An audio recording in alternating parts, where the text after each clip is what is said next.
আসসালামু আলাইকুম সুপ্রিয় দর্শক এবং খামারি, আশা করি সকলে ভালো আছেন। আমি মোহাম্মদ মাসুম বিল্লাহ, জয়পুরহাট থেকে আপনাদের সামনে আজকে একটি গুরুত্বপূর্ণ বিষয় আলোচনা করব। সেটি হলো আপনার গাভীর নিরাপদ প্রসব এবং করণীয়। গাভীর নিরাপদ প্রসব নিশ্চিত করার জন্য কিছু গুরুত্বপূর্ণ করণীয় আছে, যা খামারি বা গৃহপালনকারীকে মেনে চলা উচিত। নিচের ধাপে সেগুলো বিষয়ে আলোচনা করা হলো। গাভীর গর্ভাবস্থার যত্ন। পর্যাপ্ত পুষ্টি। গর্ভবতী গাভীকে সুষম খাদ্য দিতে হবে যাতে তার শরীর বাচ্চা দুটোই সুস্থ থাকে। বিশ্রাম। গাভী যেন পর্যাপ্ত বিশ্রাম পায় সেটি নিশ্চিত করতে হবে। রোগ প্রতিরোধ। টিকা এবং নিয়মিত স্বাস্থ্য পরীক্ষা করাতে হবে। প্রসবের সম্ভাব্য সময় চিহ্নিত করা।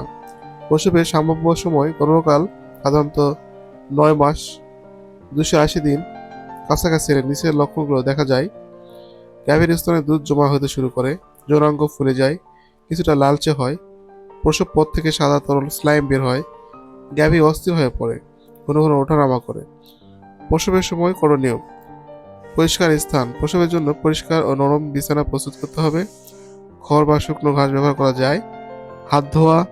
প্রসবের সময় সাহায্য করলে ভালোভাবে হাত দাঁত ধুয়ে জীবাণুমুক্ত গ্লাভস ব্যবহার করুন। প্রাকৃতিক প্রসব। যদি গাভী স্বাভাবিকভাবে বাচ্চা বের করতে পারে তবে সাহায্য না করাই ভালো। জটিলতা। যদি 1 ঘন্টা মধ্যে প্রসব না হয় বা বাচ্চার স্বাভাবিক অঙ্গ দাঁত, পিঠ, লেজ আগে বের হয় তবে দ্রুত একজন অভিজ্ঞ পশু চিকিৎসকের সাহায্য নিতে হবে। প্রসবের পর করণীয় কি? প্রসবের শ্বাস প্রশ্বাস নিশ্চিত করতে হবে। বাছুরের নাক মুখ পরিষ্কার করুন যাতে সহজে শ্বাস নিতে পারে।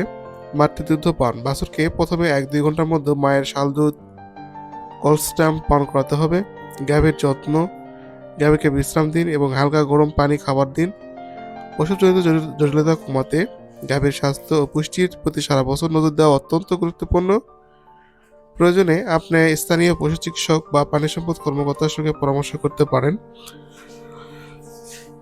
নতুন নতুন ভিডিও পেতে এই পেজটিতে লাইক, কমেন্ট এবং ফলো করে সঙ্গে থাকুন।